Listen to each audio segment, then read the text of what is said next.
Hey, welcome, friends, to this episode of the Everyday Educator Podcast. We are excited to be together today as we encourage one another to learn alongside our families for a lifetime. I'm glad you're here. I'm Lisa Bailey, your host today. We're going to be talking about two of my favorite things, two things that I love, Parent Practicum and Latin. And I am going to be walking down memory lane with one of my oldest CC friends, Tobin Duby, who's going to help me talk about what's so great about practicum and why might you want to make time in your summer calendar to attend a local parent practicum, and what's so great about Latin and why should you care about learning Latin alongside your children, no matter how old they are. Tobin, I'm excited to welcome you to the podcast today. I'm so glad to be here and get a chance to talk with you about practicum again. Tobin and I have a practicum history. We have been attending practicums together for a long time. One of my favorite memories of practicum, Tobin, is traveling with you to the far western edge of North Carolina, where we went to deliver a practicum. I got to be the practicum speaker, and Tobin filmed the practicum. We were in a smallish church in Western North Carolina, learning alongside a bunch of homeschool families and kids. We had 3 days of exploring the classical model of education and learning together. And Tobin was there to capture all the moments, good and bad. I'm sure that there are lots of bloopers that he had of a blooper reel for that day, that week that we were there. Silly things that happened during practicum. And that's one of the best reasons to go to practicum. You get to laugh at yourself and laugh at your friends and make a whole lot of warm memories. Tobin, how many practicums would you say that you have attended? I know that you videoed practicums all over the country. I have. It was one of the first projects that I was put on when I was a new Classical Conversations employee, 2010. That was probably one of your practicums I bet it was. In Greensboro. I've been, I think of it more in terms of how many speakers, how many of you CC speakers I've gotten to see, because I've recorded for Matt Bianco, Mark Hayes, Amanda Butler, and then I've done all the local ones. And it's always, being behind a camera is always a good way to experience an event anyway, because people kind of forget that you're there, and it gives you a window on what's really happening. Practicum is always such a warm event between new homeschool moms and older homeschool moms, and they're being challenged by new ideas and they're encouraging each other. So I guess that's not a question of how many. It's more that it was such a normal part of my life during the years that I was at CC. Right. You gave a good flavor. A warmth is the adjective that you used, and I really appreciated that. What is practicum like? We're going to have some people in our listenership who've never been to a parent practicum, and they've heard all kinds of stories. Maybe they talked to people who were part of CC years ago when parent practicum lasted for 3 days, or maybe they've just been around for the last 5 or 6 when parent practicum has been a one-day event. Tell people what parent practicum is like. If you had to give a 1-sentence description, could you do it? Oh, that's a good challenge. It's an experienced homeschooling parent who is steeped in the classical model and in the practical experience, encouraging new parents in how to chart the course for a year. Happen in the summer, and so you're getting equipped for what to do in the fall, and also have a vision for what those next 9 months are going to be, because it's a long haul if you're a new homeschooler. Oh my gosh, that's perfect, Tobin. You're right. If you're a new homeschooler looking toward the first year of homeschooling, it's scary. You think, I don't know if I know enough to do this. I'm not even sure how, as you say, to chart the course. And so practicum is a great opportunity to rub shoulders, to rub elbows with people who've been doing it for a while and can give you a little encouragement and a little reassurance that perfection is not the goal. Moving ahead together with your children is the goal. I think that so many of us homeschool moms and dads want to get it right. And so we put all kinds of expectations on ourselves to know everything ahead of our children, when really the best way to homeschool is to learn alongside your child, or maybe a step or two ahead of your child, but close enough that you can remember what it felt like to not know how to do this thing. And challenge, especially in the challenge years, it is so wonderful for students to have a parent who will wrestle down those big ideas alongside of them, because the parent can say, yes, this is where I'm frustrated. This is what I don't get. But then when the parent gets it, they can say, oh, let me tell you the little piece that opened the door for me. Let me tell you how it feels on the other side of the mental block. And so I think parents learning alongside other parents is one of the biggest reasons to go to Parent Practicum. It's important to remind people of that, because homeschooling parents are a self-selected group of people who are very conscientious and concerned about getting it right, like you said, whether that's by personality or as a reaction to things that they're seeing in government schooling.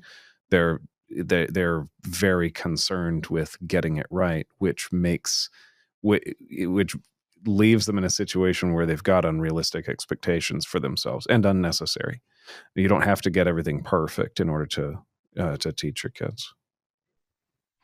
I remember I had been homeschooling for years when one day the Lord gave me the best revelation that my girls were actually learning some of their most compelling lessons when I failed at something, especially when I failed in front of them.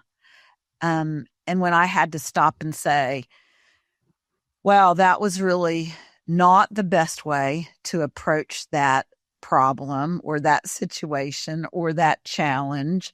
And what Mama was doing was going back to what she knew, which was not good enough that I was ever willing to choose it for you, but I reverted to what I knew the most. And so let's stop and let's move forward like a classically educated person would think about it. And I discovered years later that they had internalized those lessons and were living them out. And I realized that their worst day of reverting to what they grew up with would be a classical model of education. And so I was already giving them a better gift, however imperfectly I wrapped it up and passed it along. So that's really good. The tools of adjusting the course. Yep, absolutely. And the belief that I can learn anything. I have the tools to learn it. If I don't know now, or I've skipped a step, or I've forgotten, I can go back and I can learn. And that is both my responsibility and my joy for myself. So that's really good. So that sounds kind of heavy. So we've started out. Practicum is not all heavy, you guys. It's lots of fun. Tobin, what's the funniest experience that you ever had at Practicum? Yeah, I saw that question come up and I knew right what it was. I was recording a practicum just a few miles from here at one of the local churches, and everybody was out on the lawn having their lunch break, and it was just all these picnic blankets. And as I was carrying my camera around to get another angle on all of these people, past this little girl, she was probably 3 or 4, and she saw me coming, and she just made eye contact with me from probably 40 feet away. And as I walked past her, she held up her empty yogurt trash to me. That she had locked in on me Here, sir. as I'm going to pass this off, and her mother was so embarrassed because her mother was just maybe a little bit out of her eye range, so she just like, well, here's a grown up, I'm going to give him my trash. And that was it was a good moment of realizing that, at least as far as this child was concerned, we were all in one community together. Now that's kind of the energy of practicum, is it feels very like you're just in a very safe homeschooling group of people that you don't know yet. I love that.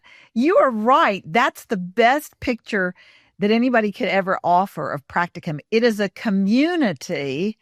And at the very beginning of the day, it might be a community of people you don't know yet, but it feels like a community of friends or about to be friends.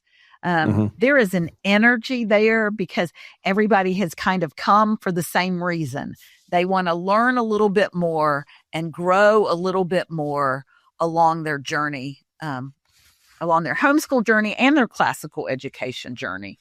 So that's really good. There have been some really funny moments through all the practicums that we have done. I remember one time speaking at a practicum, and it was a big one. There were probably 200 people in the audience, and I got ready to speak and had to hook my microphone on my belt, only I didn't have a belt. And I had on a new dress, and I was really excited about this new dress. Had no belt, and my husband, who was my sound man and my slide man, he just said, well, I mean, I guess I'll have to run it up under your dress. And I'm like, okay, no. So we're not doing that. I'm not having some unsightly bulge on my side. And so he said, well, I think that I have some rope. And we were on a schedule. And so it is time for me to start speaking. And he said, well, I think I have some rope in the car. And I remembered I had given him some really pretty braided, colorful rope. And I thought, well, that's not the end of the world. It can just be my belt. So he went and got it, and he came back, and it was not the beautiful blue that would have coordinated with my dress, braided nylon rope. It was the most nasty looking old piece of ravelly cotton thread rope you would ever want to see. And I was absolutely mortified that I had to wear this around my waist. And so it really threw me off. You know, when you're standing up to speak in front of people, but in the back of your mind, you're just so mortified, or you're running this parallel script of, oh my word, I cannot believe this, while you're saying, welcome to the practicum. It just really throws you off. And so after a few minutes, I just stopped and I said, I'm really sorry, y'all. And I was the state manager of North Carolina. I was somebody they were supposed to be really thinking this is the big dog of the state. And I just had to stop, and I said, I'm really sorry. Yes, I said, really sorry. I am totally thrown off by this hillbilly belt I have on. And I told them the story, and there was dead silence. And then people just erupted in laughter and just rolled in the aisles of that church. And from then on, I thought, you know, actually, that's not so bad, because I was just like them. I said, here's the truth. We are all just homeschool moms and dads trying to learn a little bit more than our children know, so that we can be at the front of the lifelong learning line as we go through this journey with our kids. And so it really was an illustration that we're all in the same boat. We're all there together, and we're all comrades linking arms. It was awesome. What's your most lasting impression of practicum? Because I know you don't travel now. You don't video practicums anymore. When you think back on practicum, Tobin, what memory do you carry with you? I thought it was really powerful when Mark Hayes was got up and spoke at a 3-day practicum, one of the old ones, and he I'm still formulating my thoughts. I was at this practicum where Mark Hayes gave an example of the classical process of invention, arrangement, and elocution, or of grammar, logic, and rhetoric. He approached, kind of talked about both, and he talked about when he and his wife found out they were going to have a baby.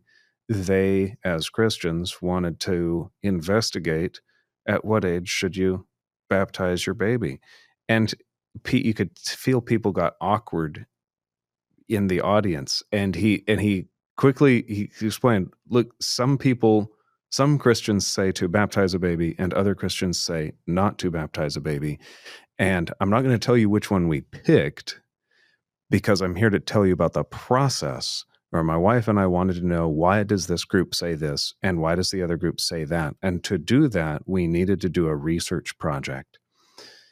And it was powerful that even something like that, people have a tendency to immediately jump to which idea they agree with, or jump away from the idea they're afraid of, and to take a side quickly.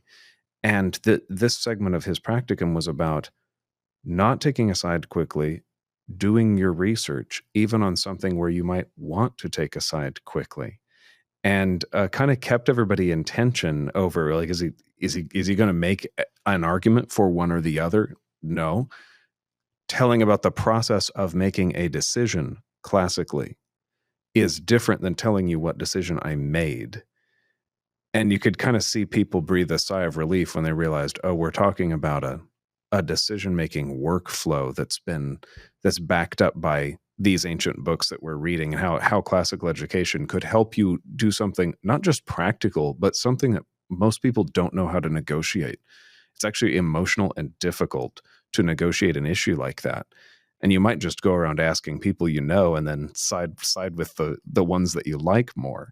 And there's a more intellectual and rational way to go about it that is it's just more, it's more objective and easier to manage in that way. Mm-hmm.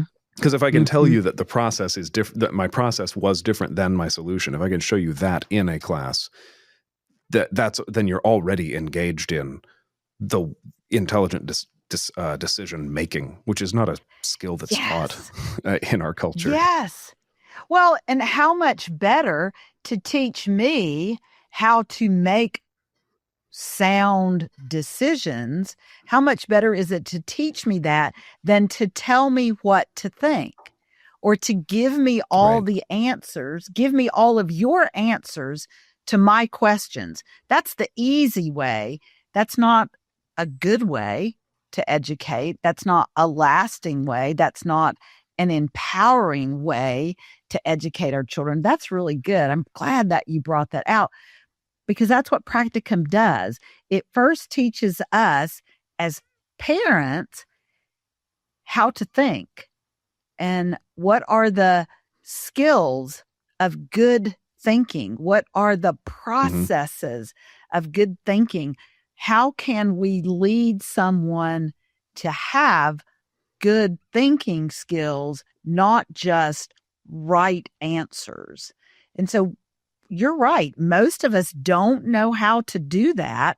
Practicum is a great arena for us as grown-ups to begin learning that process, because the more you learn it and the more you practice it, the more application it has for every avenue of your life. And the beautiful thing when I see families come to practicum year after year, maybe they are applying this classical skills of learning to Latin or to mathematics or to reading. And that's where they begin, because that's why they came to practicum, and that's the need they feel in their home. But after that becomes habit, if that becomes the way you think about everything, then those skills of good thinking flow into your decision making about family budgets, or choosing a college, or joining a church, or deciding whether or not your child should participate in an overseas mission trip.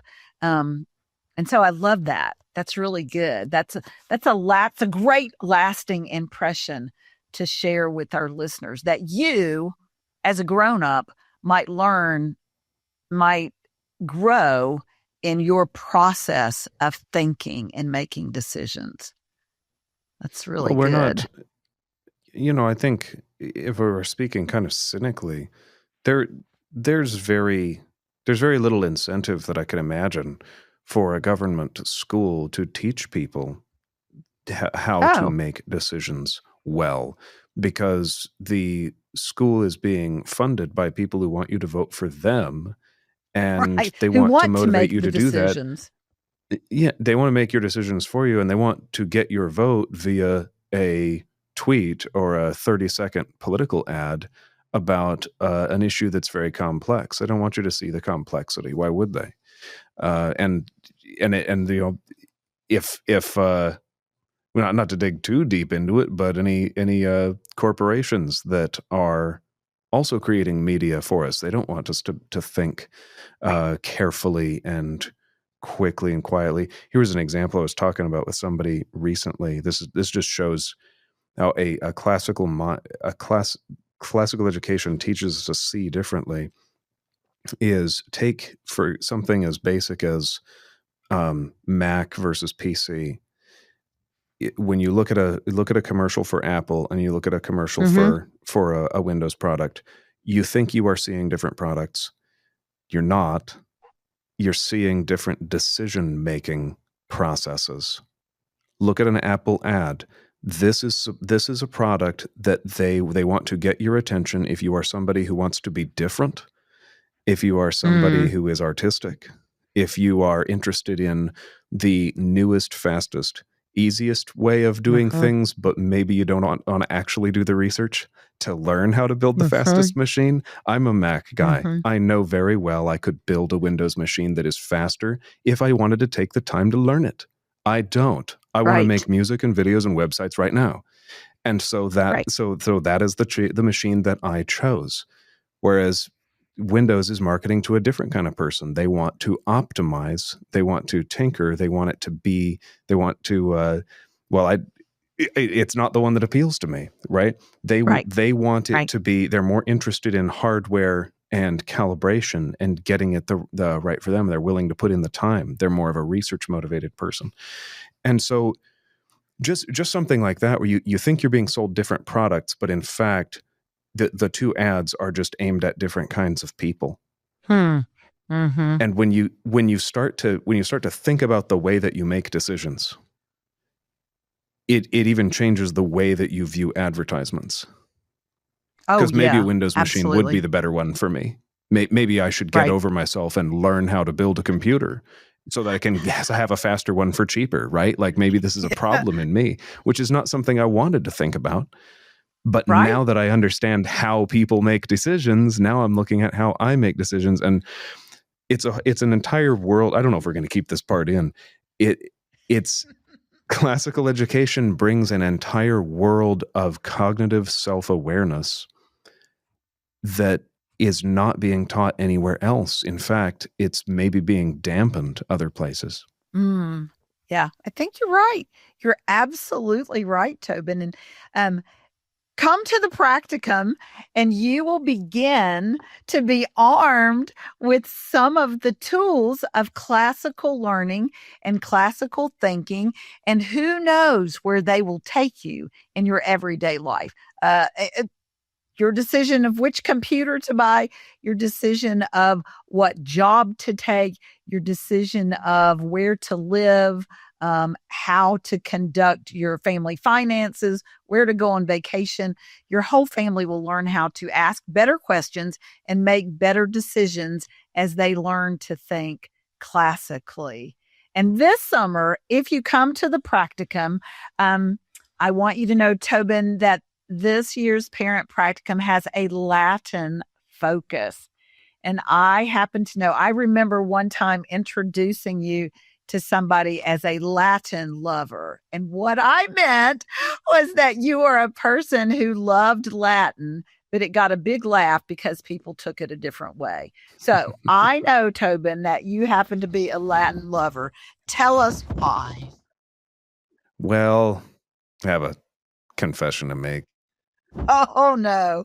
In the years since I made the Latin video, I have taken my own advice at the end of that video, and I have started learning Greek. And I do appreciate Greek a little bit more now. Here's the thing. The things that I love about Latin are also true of Greek. And so when we're talking about classical languages in general, we're still having the same question, but I think I do love Greek a little bit more, uh, more than Latin, truth be told. But what did you just ask me? What are the reasons to learn Latin, or what do I love about it? Here's what Yeah, here's what what do I you love about love it, about it? and this will still be true of either language. Is have you ever looked at like uh, maybe say orange scented hand soap? And in our Yeah. country, it's published in like 3 languages, and you immediately realize you're speaking the best language. Orange scented hand soap, 4 words. That's all it took. Yep. It's very, very German, very efficient. And then you look down at the French one, and even if you can't read Oh, French, clearly this label is saying soap for the hands with the scent of the orange. And you can piece it out. There it is. You say, why does it take so many words to do that? Now, right there, it is. I couldn't tell you the history of how French has evolved from Latin and how we got to all of those prepositions. But what I can tell you is prepositions are all different in different languages. Like no English speaker looked at that bottle and thought it was full of hands or thought it was full right, of oranges. right, Like the right. word order tells us exactly how it works. And so without commenting on, I don't know how French works, Latin uses its prepositions in a completely different way where it almost doesn't use them. They have prepositions, they don't Mhm. really use them. Most of their prepositionality, if that is a word, comes Yeah, it is from now. the case ending. It comes from this feature called case, where they spell the word differently. It's the same as if I Right. said, if I talked to you by name Lisa, but then I said you're recording from Lisa's library, I spelled your name a little bit different to show that the library belongs to you. That's called case. Yes. We use it just for Lisa versus Lisa's, but Yep. Latin uses it extensively for many things. And without giving you a Latin grammar lesson on Right. what case does, it's Latin is even more efficient than English in terms of how Yep. few words it takes to say anything. So I could tell you just by the way I spell your name whether Lisa is doing something in the sentence, whether I'm giving something to her, whether something happened to her, whether something Mhm. belongs to her, or whether something came from her, or if I went somewhere with her. All of those changed the spelling of her name. And when you begin to think in that way, at first it's incredibly difficult because you as an Right. English speaker, you never change the way Right. things are spelled. Why would you? We have Why this would you word do order that? that does it all for us. But when you begin to think in that way, it is a mind expanding experience. I don't have to put words in Yeah. a certain order to make it be orange scented hand soap. Because if you Yeah. said those words in any other order, it would be a completely different product. And and you start to realize, though, no, there's a restriction in English efficiency, isn't there? Because we're Mm. stuck with a word order. We're limited in some way by that. Latin and Greek, their words can move around because the word itself tells you whether I'm with this thing or whether this thing is belongs to something else, or any of those other usages Mhm. that I brought up. And it is, I would even, Latin is one of those decision making tools that we were just discussing. Huh. Because once you realize that a word could be being given to somebody versus being with somebody versus something is happening to it versus it is doing something else, all based on the way that it's spelled, you have new thoughts about sentences. You have new thoughts about the way sentences are put together, and you have new thoughts about the way that words work.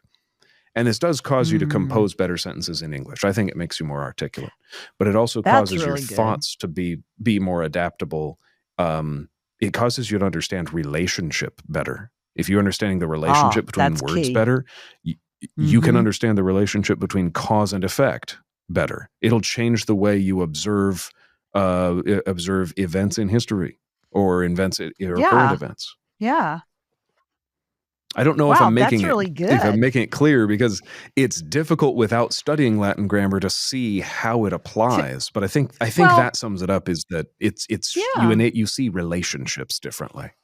We want to interrupt this show to tell you about Summit Ministries. For the past 60 years, Summit has equipped and supported raising generations to embrace God's truth and champion a biblical worldview. So now more than ever, our children really do need to be winsome and brave in the face of the culture's lives. And your children will be personally mentored at Summit Ministries by the top Christian thinkers and speakers on the big questions, things like abortion, gender ideology, the problem of pain and evil, dating, economics, and God's will for their lives. Have your whole family or your whole challenge class join Summit online for 1 week this summer, or send your older teen to an in-person camp for 2 weeks and a life-changing experience.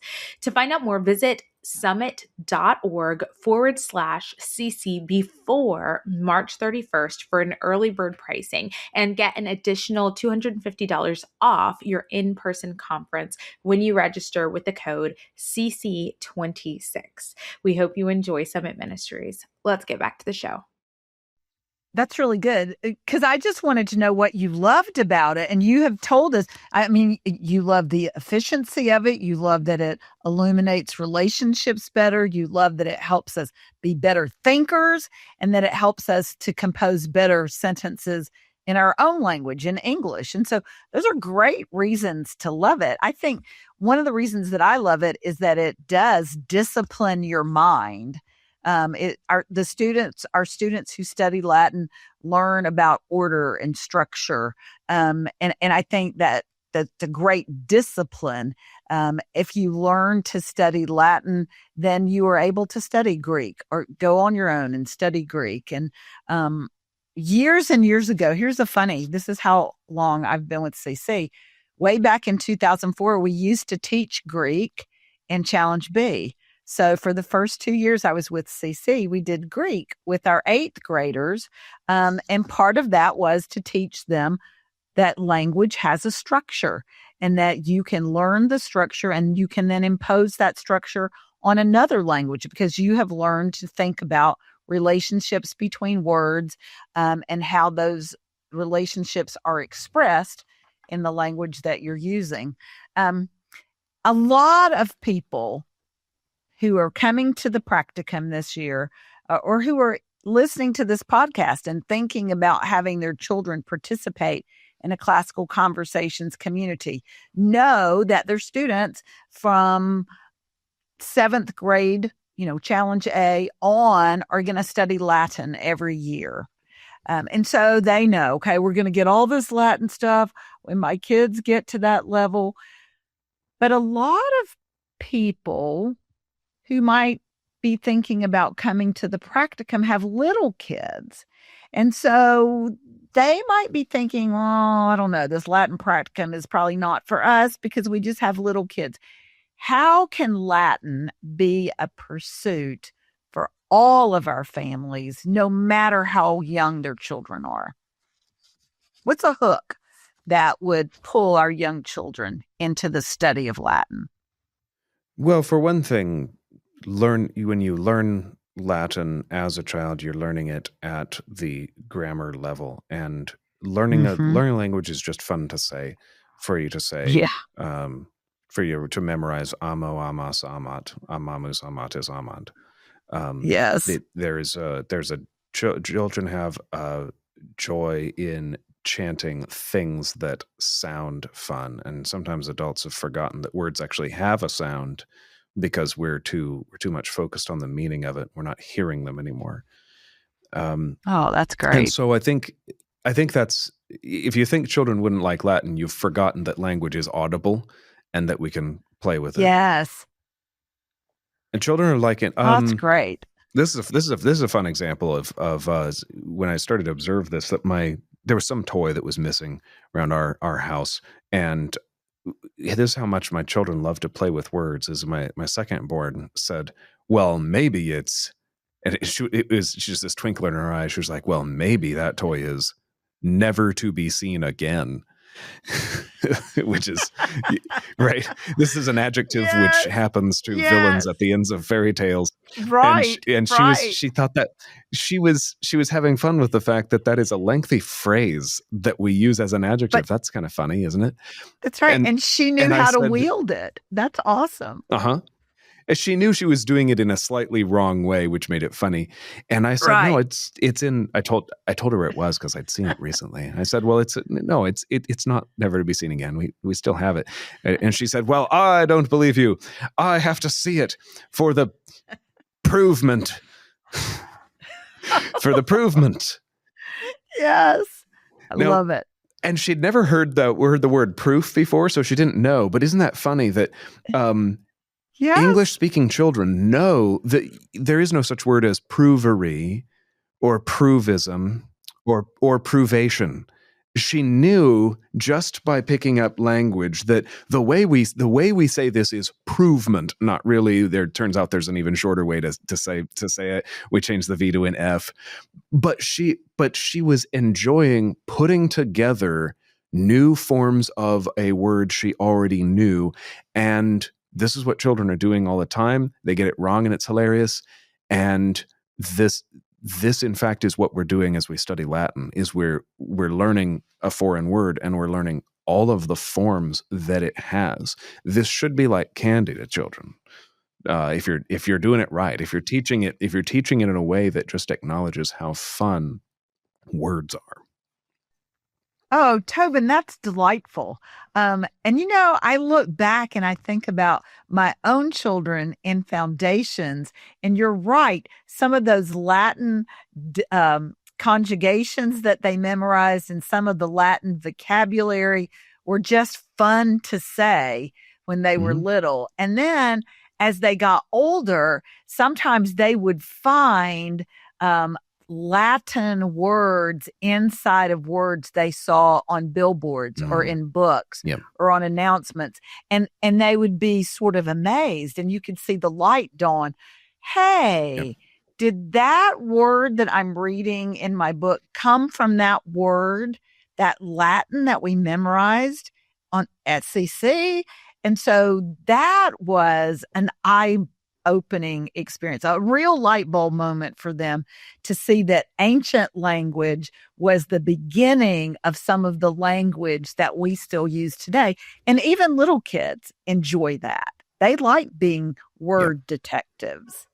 That's really fun. That's what I was going to actually ask you. What are some of the ways that we run across Latin in our everyday lives? And maybe we as grown-ups have forgotten that that's where these words or these situations come from. Or maybe we never knew and we just took it as, some English word that I don't know where it came from. Where do we find Latin in the everyday life? Well, you mentioned the one where it unlocks the spelling of a lot of words. Like when you take first year Latin, now you know why there's a G in the word right. You're gonna understand certain things about spelling. I don't know how helpful those are, except for maybe dissecting the long words in English. Maybe as you gain the ability to say. Here's what I would say. As you gain the ability to say multisyllabic words, you will be helped by Latin, like the word preposterous. You probably had to rely on context to understand what this means. If you knew Latin, if you were learning Latin at the same time, you'd know that preposterous means having the hindmost thing in the front and having the thing that should be in the front in the back. It is one short word that means the back is where the front should be and the front is where the back should be. Preposterous. And that is preposterous. Right. That is utterly alien to your real thinking. Mm-hmm. And it's not how we think. We pick it up by context. Oh, when you want to say something is stupid, but you want to use a smarter word than that. Yes.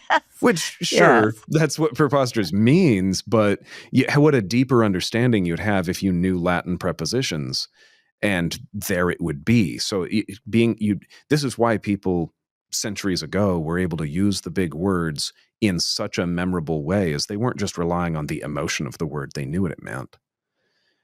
And the other one is, I actually pulled this up because this is my go-to example in Romans 1.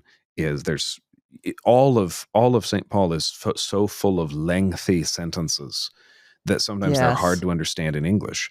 And it's actually even it is a challenge that we have. And so look at Romans 1, 18 through 20. The wrath of God is being revealed from heaven against all the godlessness and wickedness of people who suppress the truth by their wickedness. Since what may be known about God is plain to them, because God has made it plain to them. For since the creation of the world, God's invisible qualities, even his eternal power and divine nature, have been clearly seen, being understood from what has been made, so that people are without excuse.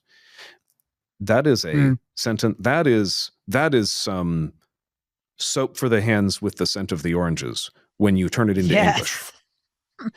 Absolutely. Not a sentence you want to diagram. Right?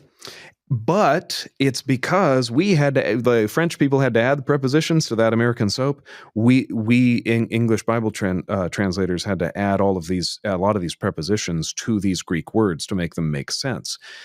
Once you start to understand case, which I know is the big hurdle if you have not already studied Latin and you're like, I don't even want to think about this thing. Don't tune out when I'm telling you about case. You can understand the New Testament more easily when you hear something like the wrath of God is being revealed from heaven against these people. Those prepositions, which right now are making the sentence about 3 times longer than you want to listen to. Right now, that's what those prepositions are doing. When you understand Latin or Greek, the prepositions can fade into the background as they were for St. Paul. And you can read the sentence and understand who's doing what, because this is already the way that you think. Wow, that is so cool. And here's an encouragement for you as families. One of my friends has been focused on learning Latin for years. She got a copy of the Vulgate, which is the Bible in Latin, and she takes it with her to church. And when her pastor reads the scripture for the text for his sermon in English aloud, she turns in the Vulgate and is teaching herself to get better and better in her Latin proficiency by reading the Vulgate. And she said, it is beautiful. It is simple. And she said, as I pass my eyes over those words every week for all of these years, it is making an impression on me. And I am picking up Latin. I am finding the patterns because the patterns are there. I would love to encourage families listening to go get a copy of the Vulgate. We memorized John 1 in English and Latin in foundation. So these verses will already be familiar to you and your child. And if you read them side by side, you will hear the Lord God speaking to you in English and Latin.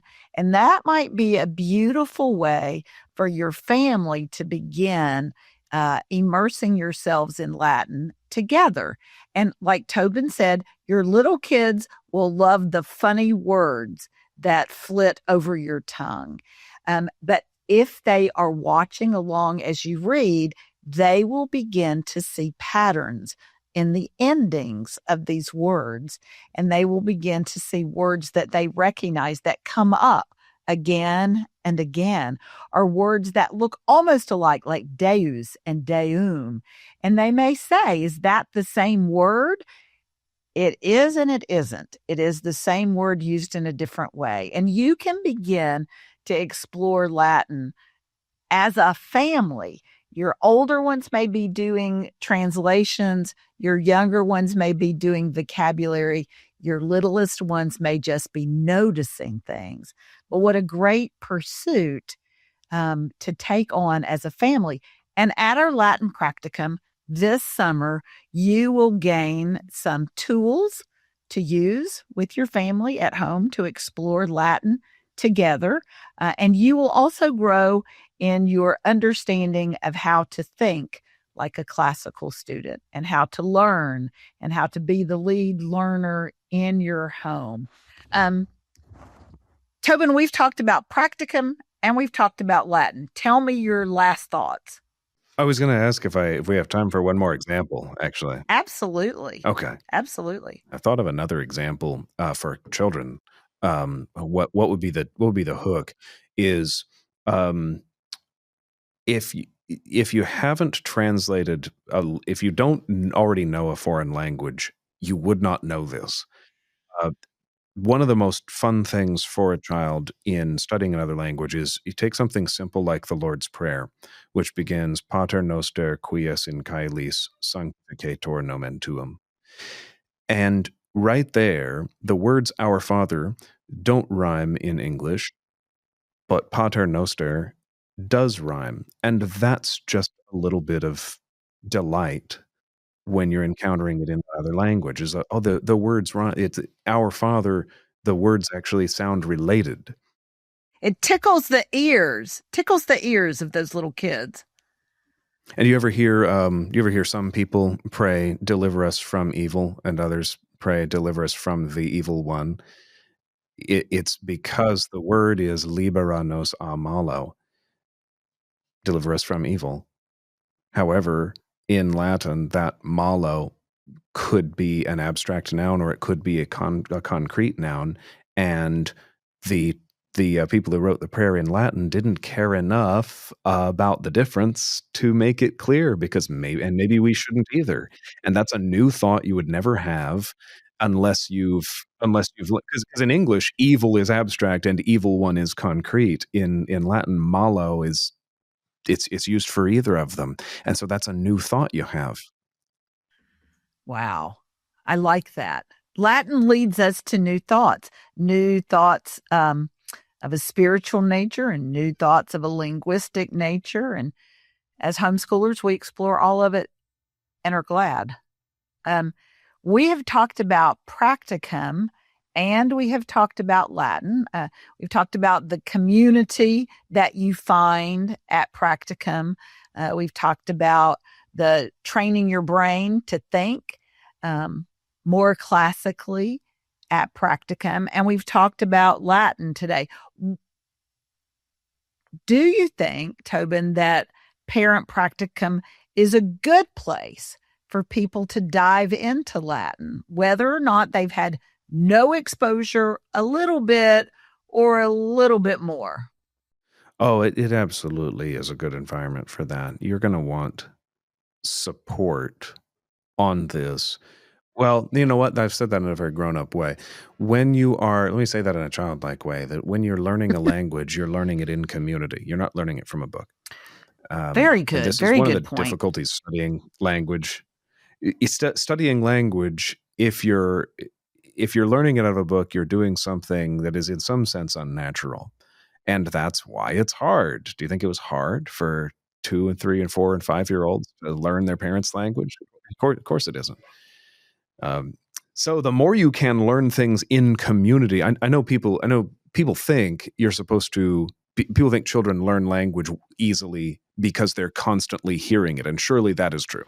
Surely that is a part of that. The repetition can't hurt. But you can simulate part of that by learning something in community, which is how you should be learning probably anything, but at least language. And I say this as somebody who's learning on Duolingo by myself, but I know that's not the best approach to be learning it in community with other people. Even Duolingo knows this. It puts you in leagues with other people, so that there has to be a social aspect to language. So if you're brand new to Latin, you've got no experience, or even are concerned, worried about, daunted by this idea, community is not only the place you will get encouraged, it's the natural place to absorb, to be thinking about language anyway. Yeah, that's great, Tobin. That's great. I'm glad that you brought it back to community, because that's what we're talking about today, how the practicum is a community of like-minded homeschoolers who, with a common purpose of leading our children to know God and to make him known, to reclaim the classical tools of learning, to amass the skills of learning that will enable us to learn whatever we want to, wherever we go, for as long as we live. And to think that we can do that together at Practicum, in community, fellowshipping together. And that this year we can learn a little bit of Latin along the way. Thank you for talking to me today, Tobin, about both Practicum and Latin. And for giving us a reason to mark our calendars this summer to attend a local parent practicum. Well, listeners, I'm glad that you've been with us today. That is a wrap for today. As always, it is a joy to walk alongside such a vibrant and curious community of lifelong learners. If you were encouraged by this podcast today, pass it on to one of your friends.